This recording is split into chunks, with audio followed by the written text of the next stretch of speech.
Halo, assalamualaikum teman-teman. Jadi kembali kepada video saya karena saya rasa saya sudah lama banget gak upload video. Jadi hari ini itu sekitar hari apa ya? Pokoknya akhir akhir Mei lah, akhir April gitu ya, akhir April.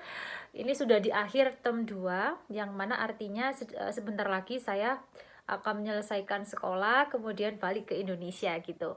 Nah, pada video kali ini saya ingin mungkin sedikit membagikan terkait kayak bentuk bentuk exam atau assignment apa sih yang saya kerjakan di term 2 ini gitu kan. Nah, kalau pada term sebelumnya kan saya lebih banyak mengerjakan esai ya, ada yang minta untuk bikin 6.000 kata, ada yang minta untuk bikin 3.000 kata gitu. Nah, salah satu bentuk evaluation di term ini adalah saya diminta untuk bikin PowerPoint gitu. Jadi unit presentation di mana saya diminta mengambil satu topik bentuk kompleksitas dalam kehamilan dan persalinan. Kemudian dari case itu diminta untuk menjelaskan ada poin-poin learning outcome yang harus kita capai gitu. Intinya dalam presentasi itu saya harus mengcover seluruh learning outcome yang sudah ditentukan gitu sama modul leader gitu kan. Nah, terus bentuknya gimana gitu. Jadi kita submit PPT dengan recording saya waktu presentasi gitu teman-teman. Jadi nggak presentasi satu persatu ke modul leader, enggak. Jadi kayak kita record PPT itu, kita slideshow, kemudian kita record suara kita, dimasukkan ke dalam PPT itu, kemudian ketika PPT itu di slideshow kan itu nanti keluar suara kita. Paham nggak maksud saya? Jadi kayak ya udah ketika intinya saya diminta bikin PPT plus rekaman presentasi PPT tersebut gitu. Nah, nanti dosennya akan mendengarkan, nggak pakai kita presentasi one by one gitu. Jadi mereka akan mendengarkan recording PPT kita gitu teman-teman.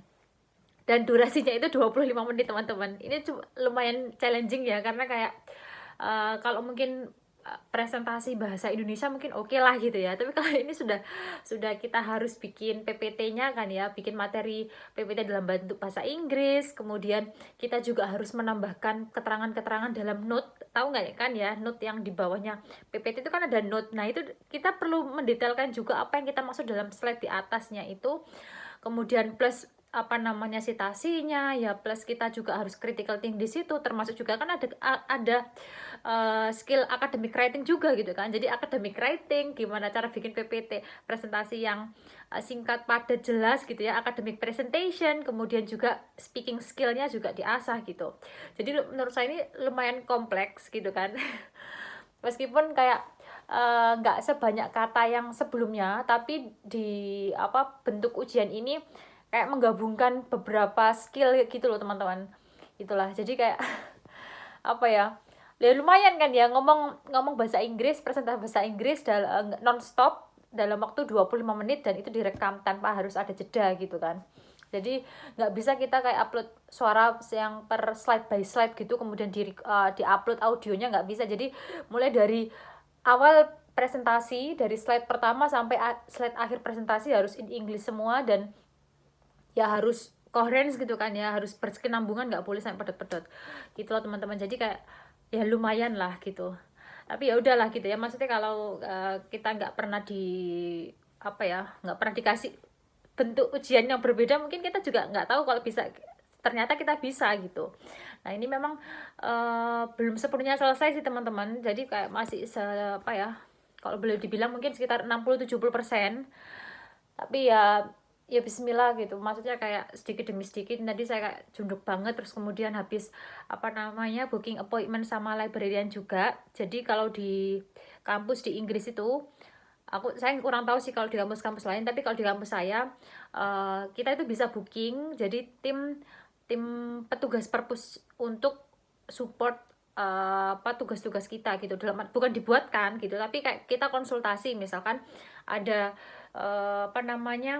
cara mensitasi yang benar gimana, atau academic writingnya seperti apa, atau mungkin fasilitas peminjaman buku perpustakaan, atau misalkan kita butuh untuk searching literatur dan lain sebagainya. Semuanya itu disediakan oleh kampus, termasuk kayak misalkan gimana bikin presentasi yang baik dan lain sebagainya. Itu materialnya itu full lengkap di websitenya university, dan kita juga bisa booking kayak one by one session gitu sama librariannya gitu teman-teman. Terus apa lagi ya? Terus dan uniknya ini mungkin juga yang berbeda ya, kemarin sempat saya ngobrol-ngobrol sama teman saya ya dari kampus lain di Inggris juga gitu kan. Kalau di kampus saya itu uh, petugas perpusnya atau kayak librariannya itu, mereka itu ada yang kayak general, ada juga yang dibagi based on subject gitu teman-teman. Jadi misalkan kayak saya di jurusan kebidanan gitu ya, jadi ada khusus gitu, ada petugas perpustakaan khusus yang memegang teman-teman yang ambil jurusan kebidanan gitu, sekitar ada 3 orang gitu. Jadi kalau misalkan ada mahasiswa kebidanan entah dari jenjang S1, S2 atau S3 ya, dia akan appointmentnya sama 3 orang itu gitu.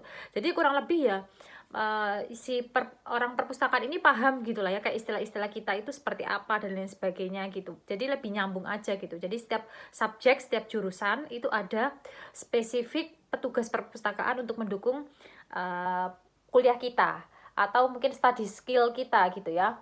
Termasuk juga mungkin jurusan-jurusan yang lain juga sama gitu, misalkan ada engineering atau misalkan ada medical atau nursing dan lain sebagainya gitu. Setiap jurusan ada spesifik librarian yang akan support student gitu teman-teman.